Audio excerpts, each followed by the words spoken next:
پہنچ جائیں گے پنڈال میں، مینار پاکستان پہنچ جائیں گے، وہ وہاں آ کے انہوں نے یہی باتیں کرنی ہے جو آپ مجھ سے آپ پوچھ رہے ہیں نا کہ کیا ان کا کیا بات چیت کریں گے، کیا کہیں گے، تو یہ باتیں میرے کرنے والی نہیں رہ گئی۔ آپ کو پتہ ہی ہے کہ انہوں نے جو کچھ بیان کرنا ہے وہ آپ خود براہ راست اپنے پاکستان کی عوام کو، لوگوں سے جو ہے وہ بات کریں گے اور ان کو سارا اپنا بیانیہ دیں گے، کیا کرنے جا رہے ہیں، ان کا منشور کیا ہے، وہ ملک کے لیے کیا کرنے کی خیال لے کے آ رہے ہیں، یہ سب چیزیں جو ہے انہوں نے آج بیان کر دیا۔ بس 1-2 گھنٹے کی بات ہے، تو میری بات کرنے کی آپ کو مطلب تو مزہ نہیں رہ جائے گا آپ کے پاس کہ میں بات کروں۔ ابھی ہمارے لیڈر صاحب جو ہے کھائے کو بولتے ہیں 2 گھنٹوں میں انشاءاللہ وہ 2-2.5 گھنٹوں میں وہ جو اپنا مینار پاکستان پہنچ کے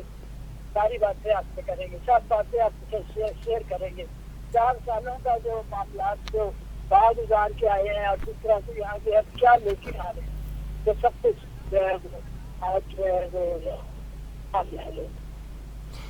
اچھا شکیلہ صاحبہ، اور اس وقت تنقید بھی کچھ ظاہر ہے، خاص طور پر اگر میں بات کروں تو آپ کے ساتھ جو پی ڈی ایم کا جو اتحاد تھا پورا، اس میں بہت ساری سیاسی جماعتیں اس وقت تنقید بھی کر رہی ہیں، اور انہوں نے کہا کہ جی میاں صاحب کو جس طرح اسپیڈی انصاف مہیا ہوا ہے عدالتوں کی جانب سے، اسی طرح سب کو ہی پھر اس طرح انصاف ملنا چاہیے کہ ابھی درخواست دائر کی اور اچھا شکیلہ صاحبہ کی لائن ڈسکنیکٹ ہو گئی اور ان سے ہم گفتگو کر رہے تھے۔ ظاہر خوشی کا اظہار کیا انہوں نے، اور انہوں نے کہا کہ قائد ہیں ہمارے 4 سال بعد تشریف لائے ہیں، روڈ میپ کا اعلان وہ خود کریں گے، کیا بیانیہ ہوگا، نون لیگ کس طرح جائے گی، جس طرح 2018 کے الیکشن میں بیانیہ تھا ووٹ کو عزت دو، اب کیا بیانیہ ہوگا، کیونکہ ویڈیو لنک کے ذریعے خطاب کرتے ہوئے نواز شریف نے جو بیانیہ دیا تھا اس میں اب تبدیلی یہ ہوئی ہے کہ اس وقت تو یہ کہا گیا تھا کہ جی ہم چاہتے ہیں احتساب ہو، اب وہ انہوں نے نام بھی لیا تھا سابق آرمی چیف کا جنرل باجوہ، فیض حمید صاحب کا نام لیا گیا تھا، اور سابق چیف جسٹس ثاقب نثار کا نام لیا گیا تھا، جس پر انہوں نے کہا تھا ان کا احتساب ہونا چاہیے، اور بہت کچھ ان کے بارے میں بات کی گئی تھی۔ لیکن اب یہ کہا گیا ہے کہ جی یہ سارے معاملات میں اللہ پر چھوڑتا ہوں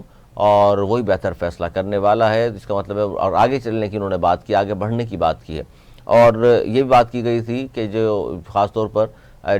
ڈیموکریسی کے حوالے سے میثاق جمہوریت جو کہ ہوا تھا اس پر کس حد تک عمل درآمد ہوا ہے، اور اس پر بات انہوں نے آج کریں گے کہ کس طرح وہ لے کر کے چلیں گے باقی سیاسی جماعتوں پر، اور کیا سب کو اسی طرح لیول پلینگ فیلڈ، اب بہت ساری سیاسی جماعتیں اس پر آواز بھی اٹھا رہی ہیں، پیپلز پارٹی نے بھی اس پر